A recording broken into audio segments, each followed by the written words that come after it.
بخاری صاحب ایک بار پھر سے ہم پی ڈی ایم 2 کی حکومت دیکھ رہے ہیں. پہلے بھی پیپلز پارٹی کو اس کا نقصان اٹھانا پڑا. بلاول بھٹو صاحب بھی کہتے رہے کہ نون لیگ کے ساتھ نہیں بیٹھنا چاہیے تھا.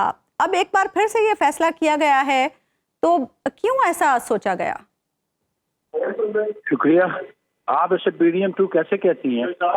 جب ہم نے کہا کہ ہم گورنمنٹ میں نہیں بیٹھیں گے تو پی ڈی ایم 2 تو کیسے ہوگی؟ ہم تو شریک ہی نہیں ہوں گے. ہمارے پاس کوئی کیبنٹ کی سلاٹ نہیں ہوگی تو گورنمنٹ میں تو ہم نہیں ہوں گے.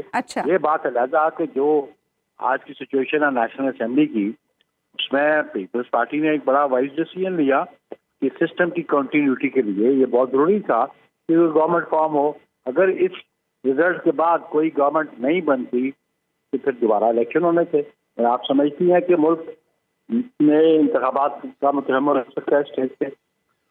تو یہ بتائیے گا کہ آخر یہ کیا حکمت ہے کہ آپ حکومت کو سپورٹ کریں گے, حکومت جو کچھ کر رہی ہوگی اس کی ذمہ داری ظاہر ہے کسی نہ کسی درجے میں آپ پر بھی آئے گی, لیکن آپ وزارتیں نہیں لیں گے, تو آپ تو اس طرح تو حکومت کے بارے میں انسٹیبلٹی کا تاثر رہے گا کہ یہ مستحکم حکومت نہیں ہے.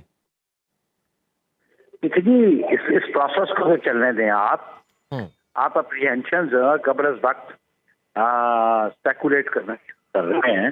بات یہ ہے کہ آپ مجھے حل بتا دیں. آپ دانشور ہیں, انٹلیکچوئل ہیں, پڑھے لکھے ہیں, جو نیشنل اسمبلی کے ریزلٹس ہیں ابھی آپ کے سامنے, what is the solution to it? اچھا, سولوشن ہم سمجھتے تھے کہ پولیٹیکل پیدل سمجھی تھی کہ سسٹم کو کنٹینیو کرنا چاہیے.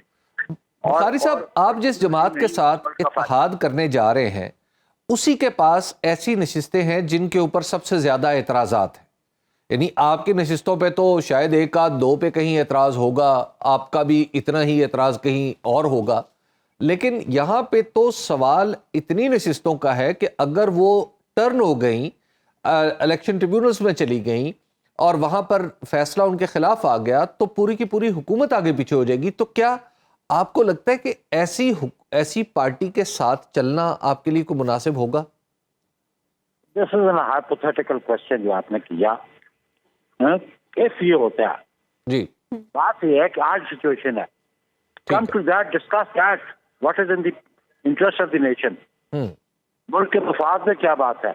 اگر آج آپ گورنمنٹلی فارم کرتے تو انٹرنیشنل انسٹیٹیوشنز ہیں, مانیٹری انسٹیٹیوشنز ہیں, وہ آپ ان کے ساتھ آپ کیا بات کریں گے؟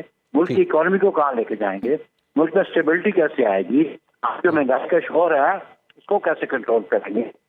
These are all issues. آپ نے یہ نہیں دیکھنا کہ جی ہم گورنمنٹ میں ہیں کہ نہیں ہے, کون گورنمنٹ میں ہے. آپ مجھے بتائیں کہ حل کیا ہے اس کا. تو نیئر بخاری صاحب, آپ کو لگتا ہے نون لیگ کے پاس کوئی حل ہے؟ اس وقت سب سے بڑا چیلنج جو ہے وہ ہمارے پاس معاشی صورتحال کا ہے. مارچ میں ہمیں دوبارہ IMF پروگرام کی طرف جانا ہے. نون لیگ نے کوئی پلان شیئر کیا آپ لوگوں سے کہ ان کے پاس کوئی حل ہے اس کا؟ دیکھیں جی, پلان کی بڑی سیدھی سی بات ہے. پیپلز پارٹی نے ایک چین ڈیسیژن لیا.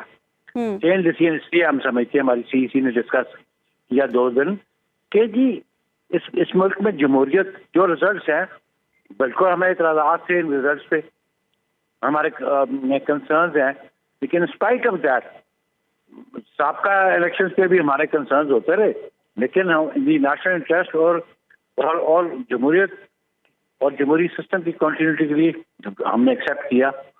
تو اس پہ ہمیں کرٹیکل نہیں ہونا چاہیے. ہمیں دیکھنا چاہیے کہ کون سی پولیٹیکل پارٹی ہے جو نیشنل انٹرسٹ میں اپنا رول پلے کر رہی ہے. ہم سمجھتے کہ پیپلز پارٹی نے انیشیٹو لیا ہے. ٹھیک, ہم اس پوزیشن میں بھی دیتے کہ دونوں میں سے ہم رکھتے ہیں, جو ہمیں پرائم منسٹر بنائے گا تب ہم دونوں کو تیار بھی شاید ہو جاتی. جی, تو بخاری صاحب پارٹی نے نیشنل انٹرسٹ میں بات کی. اور دوسری بات میں بتا دوں کہ ہماری تو کمیٹی کانسٹیٹیوٹ چیئرمین نے کی تھی کہ جو پولیٹیکل پارٹیز سے, پولیٹیکل فورسز سے بات کرے گی, لیکن وہ ایک اسٹبن ایٹیٹیوڈ کہ ہم پیپلز پارٹی سے بات ہی نہیں کریں گے, ہم کسی اور جماعت سے بات نہیں کریں گے. تو پالیٹکس میں اس میں ایروگینس نہیں ہوتی. اگر جو جماعتیں یا جو لیڈرشپ ایروگینس کریں پھر ان کی فیٹ آپ کے سامنے ہوتی ہے. ٹھیک, بخاری صاحب یہ بتائیے گا کہ PMLN کی طرف سے 2 چیزیں لانچ ہوئی کہ ایک دفعہ کہا گیا کہ میاں نواز شریف صاحب وزیر اعظم ہوں گے, پھر کہا گیا شہباز شریف صاحب وزیر اعظم ہوں گے, پھر اس کی بھی تردید آ گئی, پھر کہا ابھی تک حتمی طور پہ فیصلہ نہیں ہوا. اب خبریں یہ چل رہی ہیں کہ شاید میاں نواز شریف صاحب خود ہی وزارت عظمیٰ کا منصب سنبھالیں گے، تو کیا وزیر اعظم کے انتخاب میں آپ کا مشورہ شامل ہوگا یا یہ تنہا پی ایم ایل این کا پروگیٹو ہوگا کہ وہ جس کو بھی منتخب کرے؟ یہ ان کی پارٹی کا انٹرنل معاملہ ہے، تو لیٹ دیم ڈیسائیڈ اٹ. ٹھیک ہے، کیونکہ ایک ایاز صادق صاحب کا بھی نام کہ ایک کنسنسس کینڈیڈیٹ لایا جائے، یہ بات بھی چل رہی تھی. دیکھیں جی، میں نے کہا نا کہ یہ پی ایم ایل این کا اندرونی معاملہ ہے، وہ کس کو فیلڈ کرتے ہیں. ٹھیک، ہم نے کسی پرٹیکولر نام کا تو نہیں کہا کہ اس کو پرائم منسٹر بنا ہوا، ہم آپ کے ساتھ ہیں. ہم نے کہا کہ P M L N government form کرے اور ہم سپورٹ کریں گے. اچھا بخاری صاحب، یہ جو آپ نے جو آج آفر کی ہے، یہ کیا صرف مرکز تک محدود ہے یا بلوچستان میں بھی آپ مل کے کام کریں گے اور پنجاب میں بھی مل کے کام کریں گے؟ دیکھیں جی، اس پہ آبویسلی پیپلز پارٹی نے ایک کمیٹی کانسٹیٹیوٹ کی ہے جو نیگوشیٹ کرے گی اور سارے پروس کونس.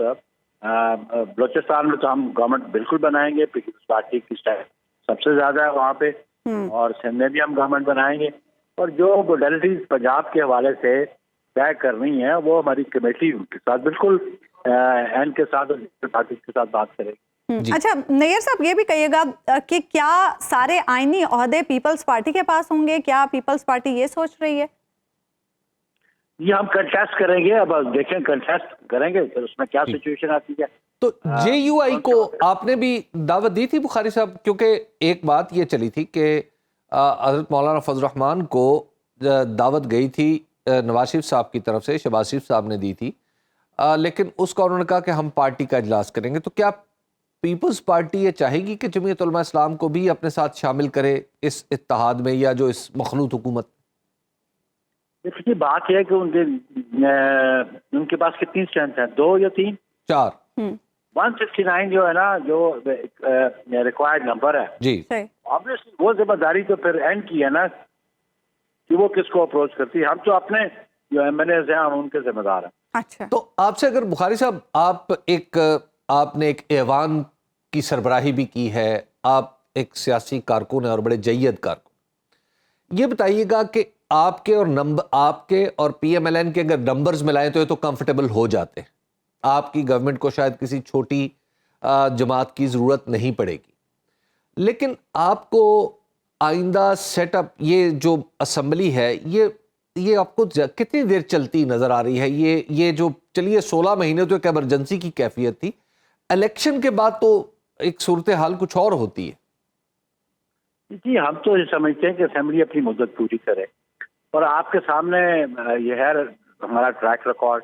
ہم نے 2008 سے تک کو کنٹینیو رکھا، اور پھر آپ نے دیکھا کہ جب 13 سے 18 کی گورنمنٹ تھی، کچھ لوگ اسے by unconstitutional means vegetation government ختم کرنا چاہتے تھے. تو ہم نے کہا نو، کانسٹیٹیوشنل میجرز لیں، کانسٹیٹیوشنل راستہ اختیار کریں، اس پہ ہم ایگری کریں گے ہمیشہ.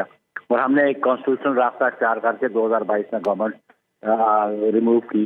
تو ہم تو سمجھتے ہیں کہ یہ پاکستان کے انٹرسٹ میں ہے کہ جتنا اسمبلی اپنا مدت پوری کرے گی، پھر ان گورنمنٹس رہیں گی ان پاور، تو پھر آپ کی جمہوریت اور جمہوری اداروں کو استحکام ملے گا. میرا فرم بلیو ہے، کیونکہ ہم تو سسٹم کی کنٹینیوٹی میں میں بلیو کرتا ہوں، میری جماعت بھی بلیو کرتی ہے. سنو نیوز کا یوٹیوب چینل ہی آپ کی خدمت میں بے لاگ تبصرے اور غیر جانبدار تجزیے لے کر آتا ہے.